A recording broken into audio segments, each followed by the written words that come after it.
Bryan Adams has learned a lesson. The Canadian singer-songwriter has apologized after his Instagram post was condemned by people around the world as racist.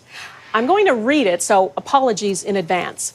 Adams blames the COVID-19 pandemic on some effing, bat-eating, wet market, animal-selling, virus-making, greedy bastards. He was lamenting the cancellation of a concert series he was supposed to perform at London's Royal Albert Hall. People called him crass and racist. He deleted that rant and posted this: "Apologies to any and all that took offense to my posting yesterday. No excuse. I just wanted to have a rant about the horrible animal cruelty in these wet markets being the possible source of the virus and promote veganism." Here's the thing. According to the World Health Organization, all available evidence is the virus did originate in animals in China. It could have come from bats, but it's still not certain, nor is it clear how and where the virus jumped the species barrier to humans. There is no evidence it was made by anyone. Adams says he has love for all people and that his thoughts are with everyone dealing with this pandemic around the world. A Chinese-Canadian woman who is a vocal opponent of the Chinese Communist Party says she and her family are paying the price. Anastasia Lin was born in China and immigrated to Canada at the age of 13. She went on to win Miss World Canada and has been outspoken about human rights abuses in China and the so-called United Front. That's the networks the Chinese government uses to influence government policy in the West. Gill reports. I am not anti-China.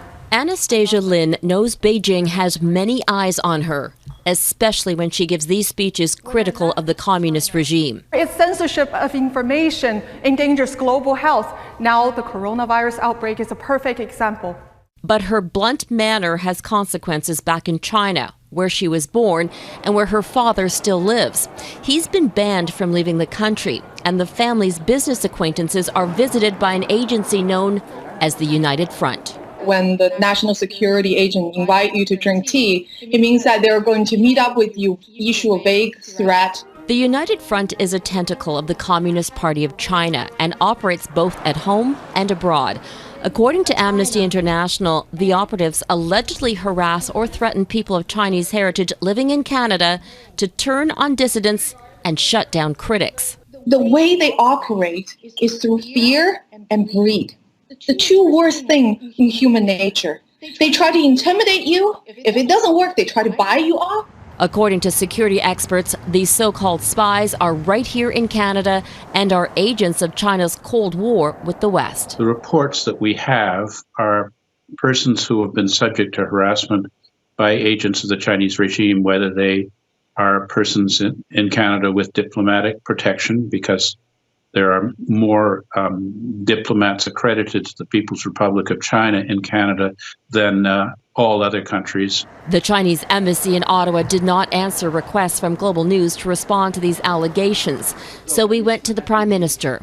His response? We will continue to defend human rights while at the same time looking to protect Canadians everywhere around the world. Lin refuses to be silent and encourages others to be just as vocal. There are already a lot of voices. I just hope that people will listen to them. There are people listening, but many are reporting back to China. Gill, Global News, Vancouver.